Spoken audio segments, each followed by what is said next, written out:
Hello, everybody. My name is Derek Packard. Welcome to another tech webinar with the guys at Tech My Biz. We have with us today Mike Molson and Adam Johnson. How are you guys doing today?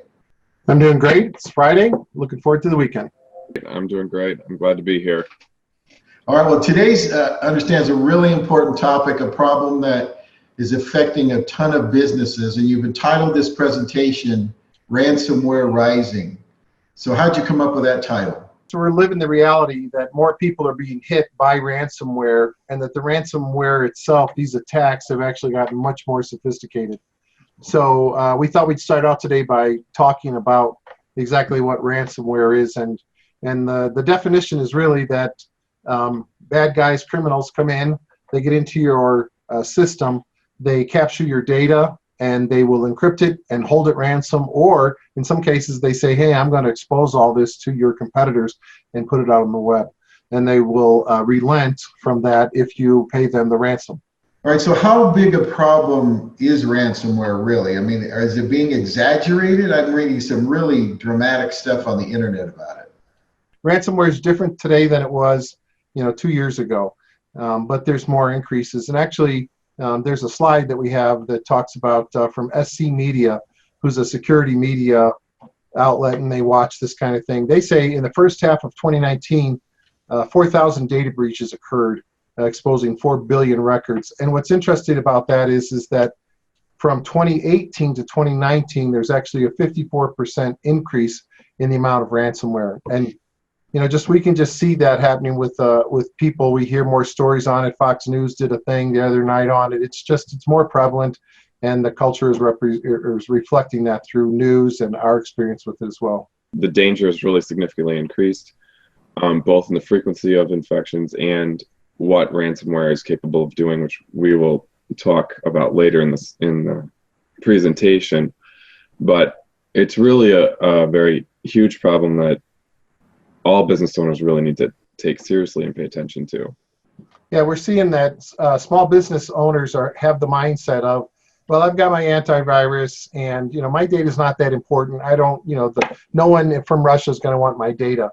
And the reality is they probably don't want your data, but what they do want is your money, and they'll hold your data ransom because they know you want your data. And so that's the name of the game, right? So they're just trying to hold what you want ransom so that you'll pay them. So in the upcoming slide here, 43% of cyber attacks are on SMBs, which are small business owners, and they're vulnerable. So 43% is pushing close to half of all attacks.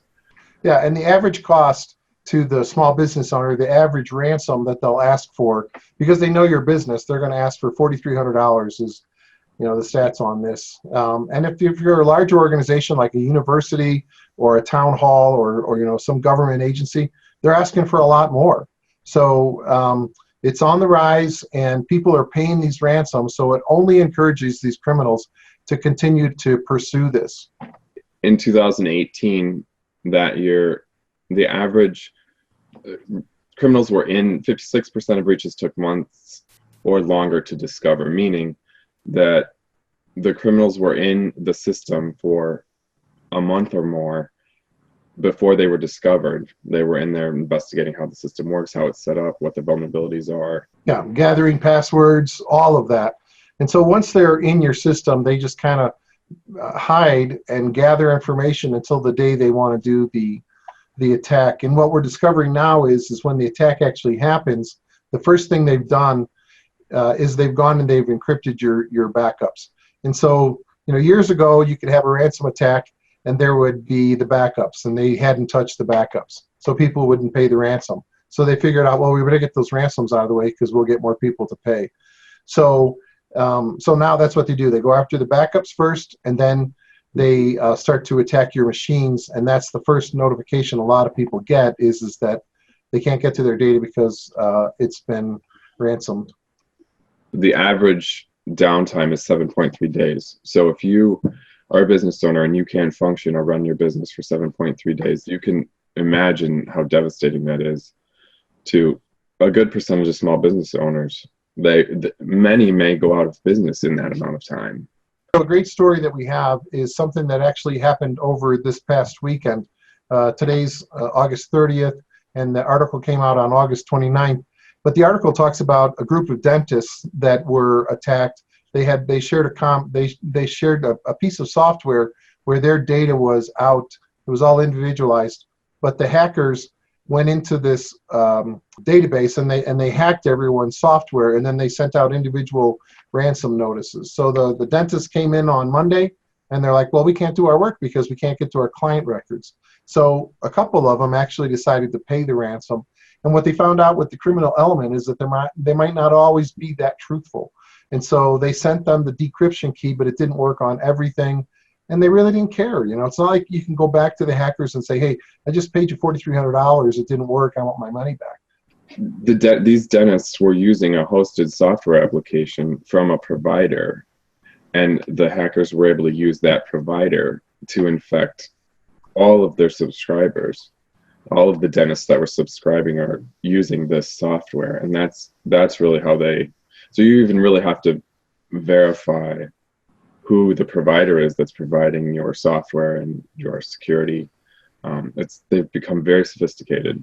And again, we just talked about it took them a long time to recover. The average time frame is 7.5 days. So you can imagine if you're a dentist and you can't get to your client records for 7.5 days, the manual process, you're just gonna have to come up with on the fly to get there. But the game changer really for ransomware has been that the sophistication has increased. More people are paying them, so it encourages people to spend time, criminals to spend time getting their tools more accurate. And the thing they're doing is they're going in and they're getting rid of the backups, or they're encrypting the backups, or they're deleting the backups first, so you have nowhere to go. And yeah. And I think that people have been lulled into a little bit of a sense of security, because for many years ransomware has been out there for a long time, years, but they really would only be encrypting data. But the game changer really now is that they're deleting or encrypting backups before they encrypt data. And so people, even now, business owners, IT staff, have developed a sense of security around the fact that they have backups. And so everybody needs to change their mindset. Everything is vulnerable now. Right, and you still need a backup. You just can't have that backup on site. So I think in the last video we talked about our architect friend who had a NAS drive. The first thing they did was they went into his network, they encrypted all his backups, and then they started encrypting his desktops. And he was not he was not a client of ours in the sense that we were encouraging him to do some of these proactive things and to put more security in place, but he was just saying, no, I think I'm good with this. And he found out that the backups got encrypted, and he lost all his data. It took him days to try and come back from it, and he really never did come back from it. Yeah, and his motivation was to save money. So he was saving money by not protecting his data. I think what we're saying is you have to be, backups are still necessary, but what we're advocating for is cloud backups, so that your backups aren't on the same network as your data is.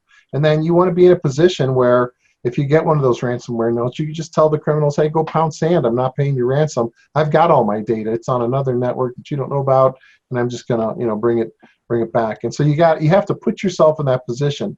And the mindset of 4 or 5 years ago is, well, all I need to do is run antivirus and have a good backup on site. Those days are gone. You can't do that anymore. So on the next slide, this slide is just saying 39% of adults in the U.S. are using the same or very similar passwords for multiple online services, which increases to 47% for adults who are 18 to 29. And it seems significant to us. It's just 18 to 29-year-olds are not taking security as seriously as older adults. The password policies, a lot of people say, well, I'm going to use the same password for my Facebook account as I do for my work account, and that'll be sufficient, and I just use the same password. Or some people will say, well, I'll alter it by one number. Instead of using password 1, I'll use password 1.5 or password 2. And passwords, I mean, it's really, you can go into the organization and you could pretty much guess. If you walk into somebody's office, if they're a Broncos fan or they're some fan of some sport, you can go in and figure out, okay, I bet Broncos is in their password somehow. Yeah. So. And once the password's known, a common password that an individual uses, then the hacker really just has to figure out what all of their accounts are, their bank accounts, their email accounts, their personal email accounts, any account that they use, and the hacker figures out, hey, most likely the password is going to be this and some variation. And so it's really important to have complicated passwords that are different for each account. Yeah, and what's scary about that is that we've all heard about these breaches in security. I think the one of the best known ones was the credit card hack that happened to Target. Yeah, but there's other ones. And so if you're, not that you would have your password for your work at Target, but there's been other ones where your passwords are out there. Facebook, if you have your password is the same, then they can go into your bank account, if you use the same password. So our encouragement is to have a great password policy and to make sure that you've got all the constraints on that you need to make it a great password policy. One of the slides is a fun slide, and it just shows a superhero, a guy with a mask. And it's important for superheroes to protect their identity, and it's important for us in 2019 to protect our data. Security, on the next slide, is security. We have security is like an onion, and with an onion there's many layers. It's the same way with security. There's multiple layers of protection, and the more layers you have, the better, really. Education and awareness, honestly, is probably one of the biggest things, because it all revolves, infections really almost all revolve around some form of human error or human interaction with the individual that's trying to hack the system. And so the more you can educate your users on how to use email and browse the internet safely, the more secure you are right off the bat. Yeah, that's so true. It's the human error that we're trying to fix here. And so you can do that through education, through awareness, through policies and procedures. Policies and procedures are another big part of it, as long as people are following through on them. Obviously, there's some hardware things you can do, firewalls, data centers, things like that. There's some software tools now that are great in helping you know if you've been attacked, some monitoring, things like that. But we're really trying to get to just a multi-layered approach to it. We're going to drill down in the next couple slides about what your password policy should probably look like, so that people know what a good password is. And then we're going to go back to, here's the layers of security that we feel like would be great for your organization to have. Yeah, and just to go back to the education and awareness, we have utilities that we can use, or educational software that will help, that you can implement to help train your users on how to use email. It'll send out suspicious emails that are they're benign, but they lure or attempt to lure your users into clicking on things, and it's a way to gauge how vulnerable you are, how unsophisticated your users are, and really to increase their awareness and the safety of your organization. So that's one of the things that we offer as well. So to go along with that, I wanted to talk about monitoring as well. The password policy is great, but you actually have to monitor to see if your passwords have been breached. And we'll talk about that in a later slide. But password policy is very important, as well as monitoring and backups. So regarding the password policy, one of the things that we recommend is to change the password very frequently, force the users to change them every 90 days. It's an industry standard. You could do it more frequently than that, 30 days, 60 days. The other part of the policy is to force the users to use a complex policy.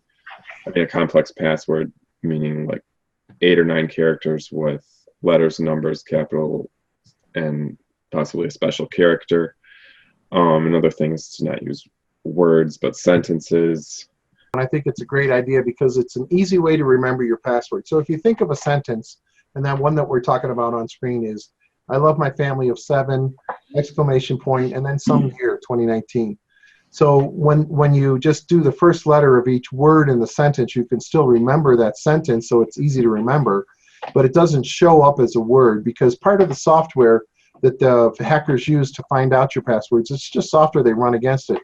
And so they'll be looking for common words like password or Broncos or some, sports team that you're in favor of. Maybe the names of your children, so, first names. And then they have a chunk of your password, and they keep running the software until they have the whole thing. So it's a great way to not use words, but still be able to remember what your password is. Password policies really have been around for 20 years, or as long as there's been information systems out there. It's been common to have password policies in place. This is just a way of explaining them to you guys. But one of the additional levels of security for accounts that have been implemented in more recent years is it's called multi-factor authentication, and it's where you have your username, you have your password, and then you use a phone number to send text messages with a code to your phone. And it's just another level of security for your account. You type in your password if you're logging on to an account, like with my bank. I type in my password, and then it sends a code to some sort of security app that has passwords. And then I look up the security app and I say, okay, the code they're looking for is this 7-digit number. And I type in the 7-digit number, and the 7-digit number changes all the time. So you have to have your phone with that app on it. So it's something is your password that you log into the website with, and then something that you have, your phone, which has the rolling numbers that always change, and then you type that in. And then that's called multi-factor or two-factor authentication. Sometimes there's things that you could do with your thumbprint as well as a third layer. But multi-factor authentication is the new way to be more secure. Instead of just having passwords and a password policy, we really have encouraged our clients to go all in on multi-factor authentication. And on the next slide, you'll see dark web monitoring. And the dark web is really where the criminal element hang out. It's where they exchange information on people they're trying to hack or harm. So there's usernames out there, passwords out there, types of accounts, social security information, credit card numbers are up for sale. All kinds of things are available on the dark web.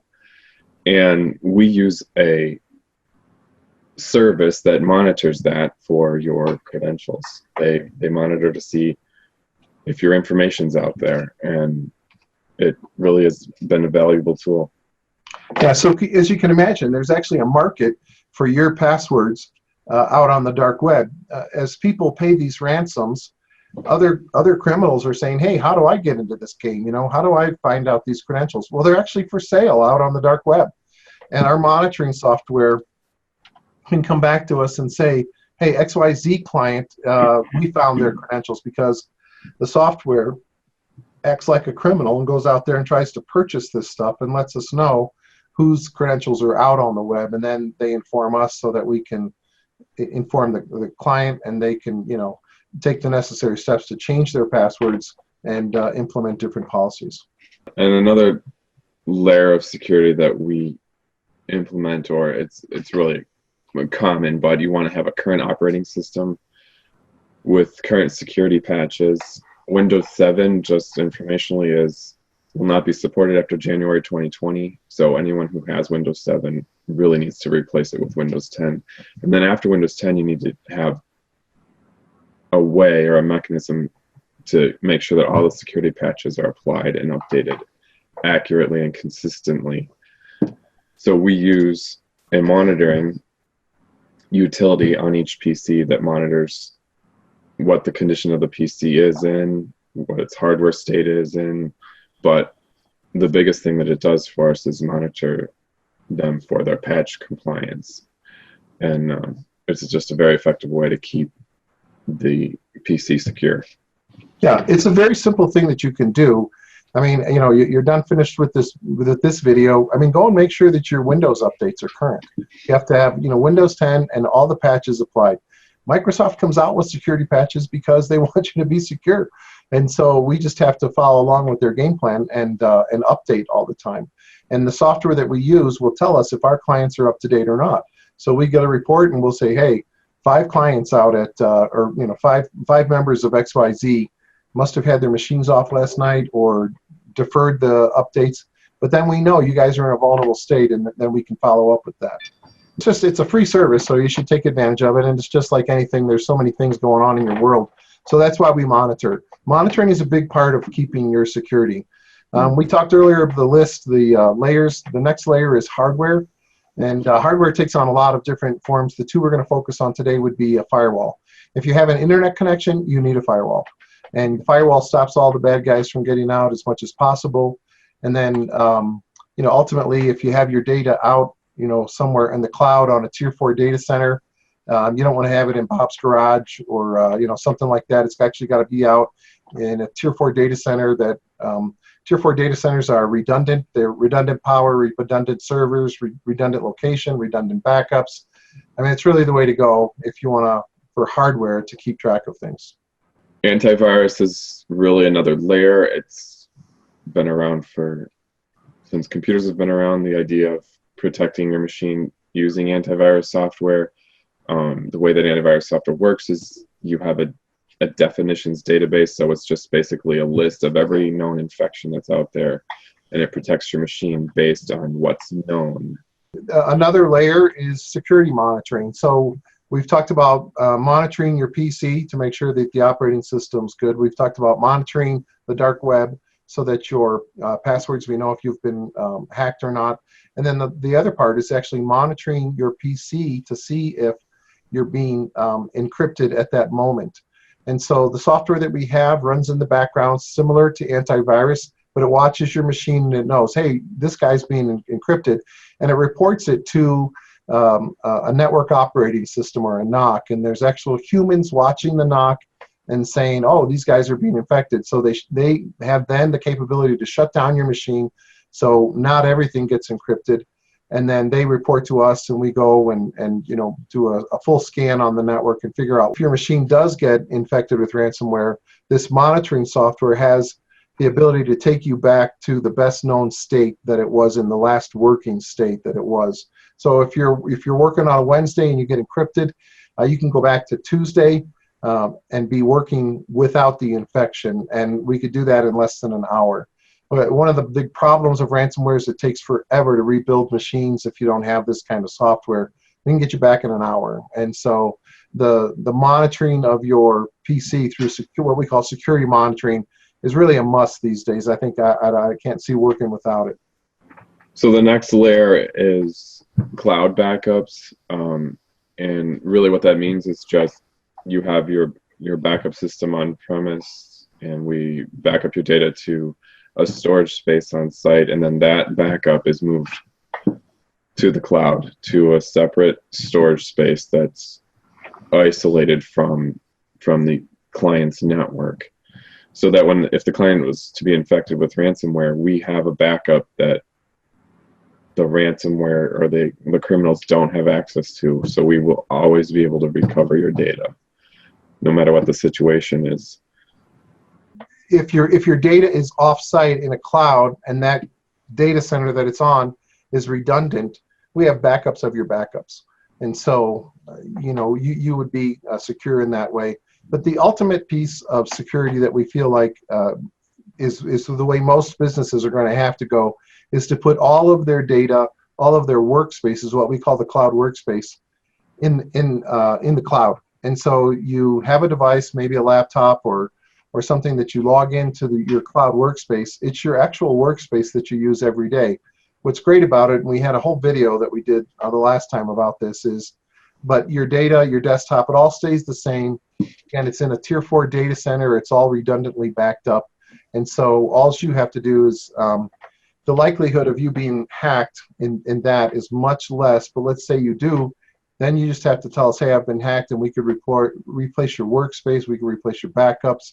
But it's a much, much more secure way to go, is to have all of your data and all of your workspaces in the cloud. So cloud workspace.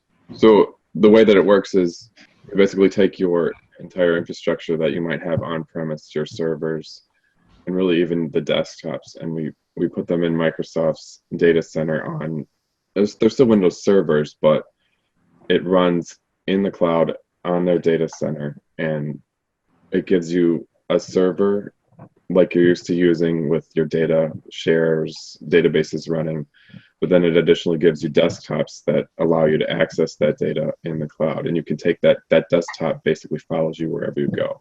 You can use the same desktop at home that you use in the office, and it's the same desktop that you might use on your laptop. You could even use the desktop on the tablet, but it's always the same desktop that you're using, accessing the same data, all within that data center. Yeah, and I'd encourage people to go back and watch our previous video about that, because we give a lot more detail. Today we're trying to figure out, we're trying to communicate and educate you as to how to prevent the ransomware. And I think the last slide that we have is all the layers. You need policies and procedures. You need multi-factor authentication. You need to be monitoring the dark web. You need a current operating system. You need to have a way to monitor if your operating system is current.